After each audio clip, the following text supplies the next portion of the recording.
आयुक्त के तबादला न हो, ऐसी मांग मैंने मुख्यमंत्री जी से की है। आप कृपया बदली ना करें, जिन्होंने मेरा सर उजाड़ा है, शहर के पूरे घर गिराए हैं। हम इन्हीं से शहर के रास्ते बना के लेंगे और इन्हीं से मौका बना। भाई आपको नगर सेवक नहीं बनना है क्या? आपको मेरे से काम करना पड़ेगा। इस तरह का कि धमकी हमारे कुछ भाइयों को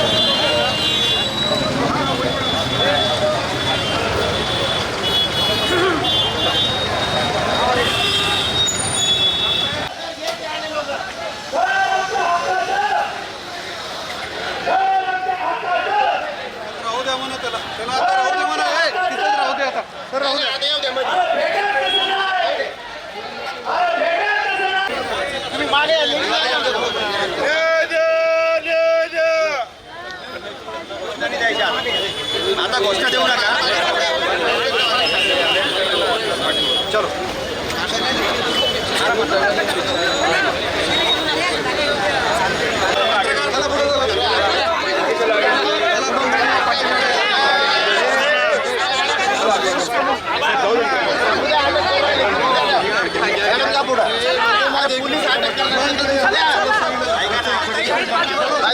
लेडीज पुढे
कायदेशीर कारवाईची काय अडचण नाही आम्हाला.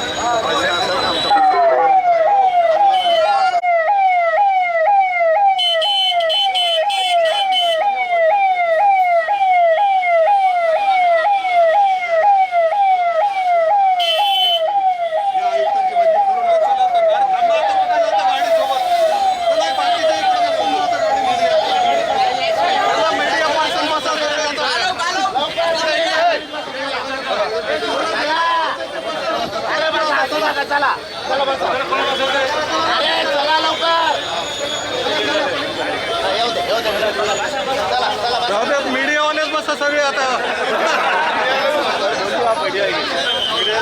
भैया तुम आगे बढ़ो.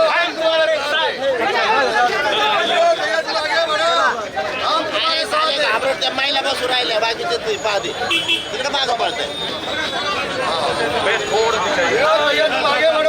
चला मागे चला ताई मागे चला हो मागे जा मॅडम इकडे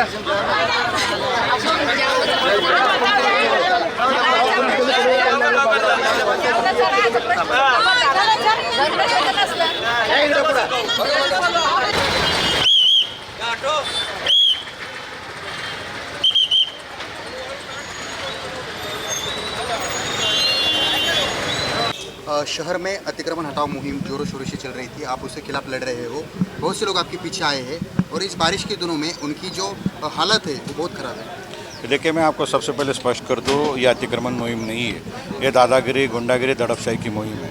अतिक्रमण मुहिम किसे कहेंगे कि सरकारी ज़मीन पे किसी का अगर कब्ज़ा हो तो उस पर भी शासन के कुछ निर्णय हुए कि उनको भी कंपेंसेशन मिलना चाहिए। ये जो लोग आज इकट्ठा हुए हैं इनका क्या दर्द है, ये दर्द अगर आप समझेंगे कि इनके सामने के रास्ता जो है वो 3 बार महानगर पालिका द्वारा, सरकार द्वारा बदला गया।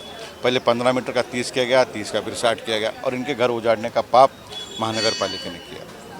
हमें अपेक्षा थी इस कार्रवाई होने के पहले, जैसा अदालतों ने फैसले दिए हैं, हाई कोर्ट ने दिया है, सुप्रीम कोर्ट ने दिया है, उस फैसले के सम्मान करते हुए महानगर पालिका प्रशासक सभी को नोटिस देंगे, मार्किंग करेंगे, 7 दिन 15 दिन की नोटिस देके 30 दिन की हियरिंग लेकर उनको मुआवजा देंगे। पर इसके हुआ पूरा उलट, एक गुंडा जैसे शहर में घूमता है कि दादा, उस तरह से दादागिरी करने का काम जी श्रीकांत, मुझे तो ये सोचते हुए हैरानी हो रही है कि IAS ऑफिसर इस तरह बिहेव कर सकता है।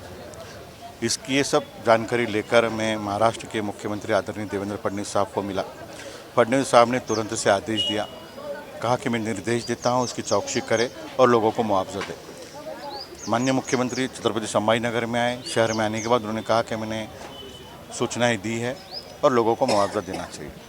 पर महानगर पालिका आयुक्त ये किसके कहने पे कर रहे हैं? हमने कुछ आरोप उन पर आज किए। हमने ये भी कहा कि शहर में TDR का रेट बढ़ रहा है, तो कोई बिल्डर्स को कंफर्ट जोन में लाने के लिए आप TDR का रेट गिराने के लिए हमारे घर तोड़ रहे हैं। हमने यह भी कहा कि नेशनल हाईवे से यानी नितिन गडकरी साहब के पास आपको पैसे लाकर कॉन्ट्रैक्टर्स को काम देना, इसलिए रोड तोड़ रहे क्या? ये भी हमने आरोप किया। और हमने यह उनको सवाल पूछा कि आप मुख्यमंत्री के नहीं सुनते हो, न्याय व्यवस्था का नहीं सुनते हो, आप किसका सुनते हैं? आपके पीछे शक्ति कौन है कि जो आपको एक करने को लगा रही है? आप उसका नाम लीजिए, वो हमें स्पष्ट करिए। और मैं माननीय मुख्यमंत्री महोदय से आज एक विनती किया हूँ शहर की ओर से कि इन आयुक्त की आप कृपया बदली ना करें, जिन्होंने मेरा सर उजाड़ा है, शहर के पूरे घर गिराए हैं। हम इन्हीं से शहर के रास्ते बना के लेंगे और इन्हीं से घर बना के लेंगे। और आज हमने स्पष्ट किया है कि हम विकास के खिलाफ नहीं हैं। विकास मेरा घर तोड़ के आप नहीं कर सकते, आपने लिखित रूप पे देना चाहिए, आपने इरादा पत्र देना चाहिए। बगल के जालना जिला में सरकार को ज़मीन चाहिए थी उड़ान पुल बनाने के लिए, जिस सरकारी ज़मीन थी उसके ऊपर भी आपने मुआवजा दिया है। वहाँ के जो डिप्टी इंजीनियर थे वाघमारी जी, उनसे भी मेरी चर्चा हुई।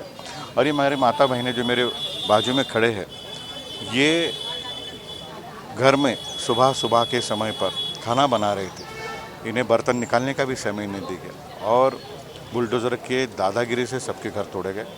आज पुलिस द्वारा मुझे नोटिस दी गई, उसमें कहा गया कि महानगर पालिका आयुक्त का कहना है कि उनके परिवार को तकलीफ़ होगी, आप मेरे घर के बाहर आंदोलन करो।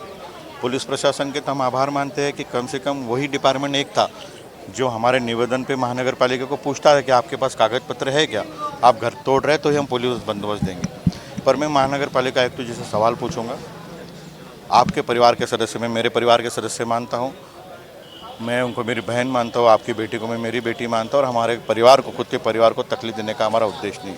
लेकिन मैं ये सवाल पूछता हूँ, जब मेरी माँ, मेरी बहन घर में खाना बना रही थी, आपने घर तोड़ा, आपने कभी सोचा? अगर हम आपके घर पर चल के आ रहे हैं तो आपको दुख हो रहा है, जब इनके घर आपने तोड़े, इनको रहने की व्यवस्था नहीं, भीख मांग के खाने की बारी आ रही है। एक तरफ प्रधानमंत्री चिल्ला चिल्ला के कह रहे हैं कि सबको घर देना चाहिए, प्रधानमंत्री कह रहे हैं कि कोई हिंदुस्तान में बिना घर का नहीं रहेगा, और आपका आयुक्त घर तोड़ रहा है। आज हमने संकलन केंद्र शुरू किया है, 2 तरीके के अर्ज एप्लीकेशन हमने बनाए हैं। पहला एप्लीकेशन हमने बनाया है कि जिनके घर तोड़े गए उनको नोटिस मिली क्या, अगर नोटिस नहीं मिली तो अपना घर कितना बड़ा था, कितने स्क्वायर फीट था, कितने पतरे थे, गटर था, स्लैब था, बोरिंग थी, क्या क्या उसमें मटेरियल था, इसका मुआवजा हमको मिलना चाहिए मार्केट रेट से डबल के द्वारा। और जिनके घर पे मार्किंग की गई है उसके लिए हमने जो कुछ कोर्ट के साइटेशंस एप्लीकेशन में लिखे हैं, और उस एप्लीकेशन में हमने कहा है कि आप तोड़ नहीं सकते, आपने तोड़ा है तो फिर बना के दो, मुआवजा दो, और आप तोड़ नहीं सकते पहले हमको मुआवजा दो। पूना में ऐसे एक मैटर हुआ था, उसमें कोर्ट ने, सुप्रीम कोर्ट ने भी उसे कंफर्म किया था कि जिनके घर तोड़े हैं उनको आप वापस बना के दो। ये सारी बातें हैं। और आज उन्होंने एक बचकाना बयान किया है कि सोशल मीडिया में हो रहे आंदोलन को मैं महत्व नहीं देता। मैं उनको यह पूछना चाहता हूँ कि जब सदन में चर्चा हुई, एक विधायक हमारे भाई आमदार प्रशांत जी बम, उन्होंने सभागृह में कहा कि महानगर पालिका आयुक्त ने 2 करोड़ रुपए सोशल मीडिया के नाम पे जो इमरजेंसी फंड रखा गया, शहर में कोई बीमारी आ गई, कुछ भूचाल आ गया, कुछ हो गया, ज़्यादा बारिश हो गई, तो टेंडर की प्रोसेस को समय लगता है, तो उसी के दौरान ये 2 पैसे खर्चा किया जा सकता है। उस इमरजेंसी फंड से खुद के मार्केटिंग के लिए 2 करोड़ रुपए उन्होंने सोशल मीडिया पे खर्चा किए। तो वो आपको सोशल मीडिया का जब महत्व लगा और मेरी बहनें चिल्ला रही है, रो रही है, चीख रही है, तो आपको सोशल मीडिया का महत्व नहीं है। मैं माननीय महापालिका आयुक्त के तबादला ना हो ऐसी ऐसी मांग मैंने मुख्यमंत्री जी से की है और मुझे पूरा विश्वास है कि कोर्ट में मुझे न्याय मिलेगा। किस एरिया में उन्होंने पहले घर तोड़ा और आज की तारीख में नोटिस दे रहे, उस पर उनको कोर्ट ऑफ कंटेम्प्ट को सामने जाना पड़ेगा। मैं नेशनल जो कमीशंस है, ह्यूमन राइट कमीशन, वहाँ जाऊँगा, सेंट्रल विजिलेंस कमीशन उनके पास जाऊँगा। CVC में कंप्लेंट देने के बाद हम इन्हें छोड़ेंगे नहीं, बड़े बड़े वकील लगा के हर एक मेरे माँ बहन को हम न्याय देंगे और जब तक हमको मुआवजा नहीं मिलता हम रास्ते पे की लड़ाई, कानूनन लड़ाई जारी रखेंगे।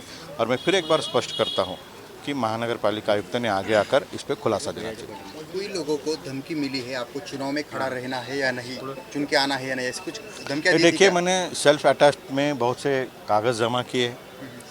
मैं जल्द से जल्द और जहाँ मुझे देने हैं, जो इनको अधिकार नहीं बनता उस अधिकारों का उल्लंघन करके उन्होंने लोगों से जो बातें की है, कई कॉल रिकॉर्डिंग्स लोग आगे लाकर दे रहे हैं।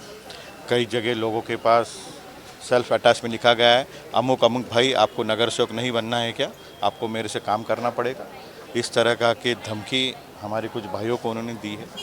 और मैं यह उनको सवाल पूछूंगा कि भारत के सभी पक्ष, सभी क्षेत्रीय पार्टियाँ इस संभाजी नगर में है, उनके कार्यकर्ता मजबूत है, वो देख लेंगे चुनाव में क्या करना है। आपका चुनाव का काम नहीं है, आपका काम है कि आपको जो काम दिया गया है उस डेवलपमेंट में आपके लिए काम करना चाहिए। आप बिल्डर्स के लिए नहीं हो, आप कॉन्ट्रैक्टर्स के लिए नहीं हो, आप जनता के लिए हो। माननीय मुख्यमंत्री जी ने आपको निर्देश देने के बाद आप नहीं सुन रहे हो और आप हमको धमका रहे हो, तो ठीक है, कायदे में धमकी का जवाब हम कायदे से देंगे।